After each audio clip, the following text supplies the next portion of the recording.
Déclaration du docteur Stéphane Germain Iloko Boussengi à propos des prises de parole inopportunes de M.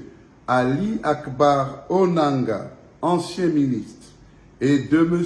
Alain-Claude Bilebinze, ancien Premier ministre du régime déchu, concernant la prétendue crise politico-juridique liée à l'investiture du président de la République élu, ainsi qu'au statut de chef de l'opposition revenant au candidat arrivé en deuxième position malgré son faible score.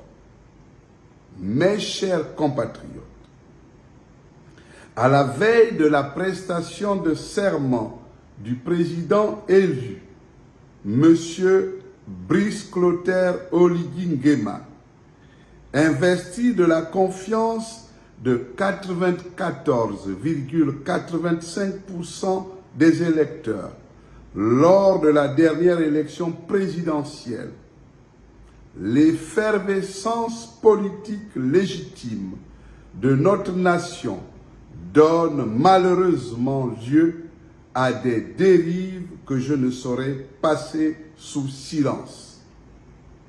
C'est un homme de devoir, profondément attaché à la vérité et au respect des institutions, que je prends la parole aujourd'hui face à certaines déclarations publiques récentes, notamment celle de M. Ali Akbar Onanga et de M. Alain-Claude Bilebinze, qui tentent de façon maladroite, voire malveillante, de jeter le doute sur la légitimité du processus démocratique en cours.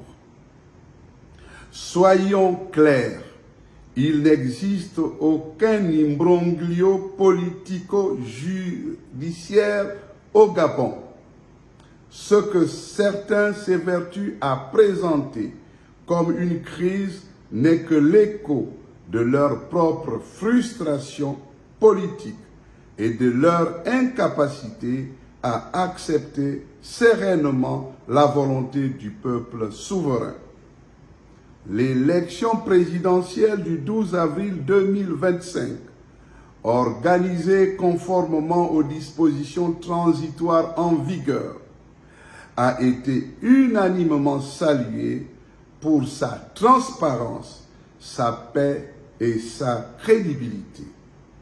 Le peuple gabonais, dans un élan historique, a fait un choix clair, massif et sans équivoque en faveur du président Brice Clotaire Oligui Nguema pour conduire la refondation de notre pays.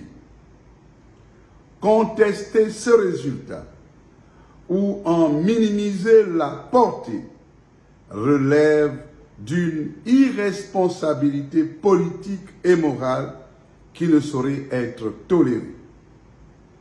J'invite donc M. Ali Akbar Onanga et tous ceux qui, avec lui, alimentent volontairement la confusion à revenir à la raison, à lire honnêtement notre Constitution et à respecter la maturité politique du peuple gabonais. Par ailleurs, le refus de M. Alain-Claude Bilebinze d'assumer la fonction de chef de l'opposition, conformément à la loi et à son classement à l'élection présidentielle, traduit une forme de désinvolture institutionnelle. Cette posture fragilise l'équilibre démocratique que nous bâtissons patiemment. Il est essentiel de rappeler que cette fonction n'est ni un privilège, ni une faveur, mais une exigence républicaine, un engagement vis-à-vis du pays et de ses institutions.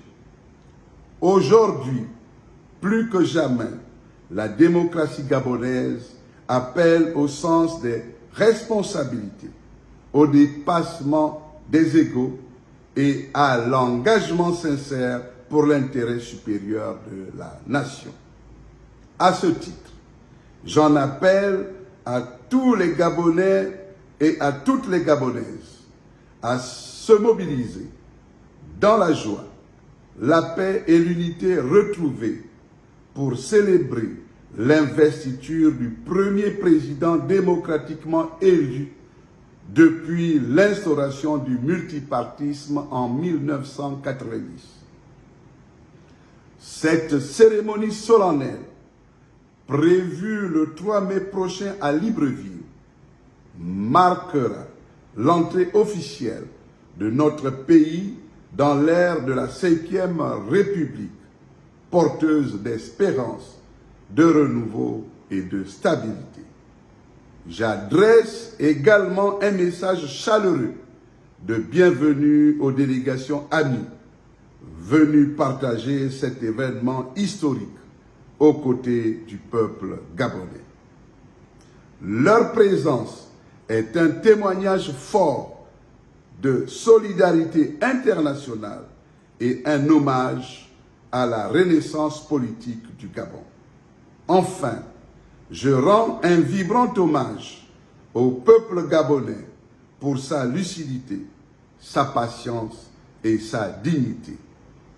Je salue l'engagement des forces vives de la nation dans cette phase décisive de notre histoire et j'appelle l'ensemble de la classe politique à faire preuve de hauteur, de loyauté républicaine et de patriotisme. Le Gabon a fait son choix. Le Gabon se relève. Le Gabon avance. Vive la République, vive le Gabon. Je vous remercie.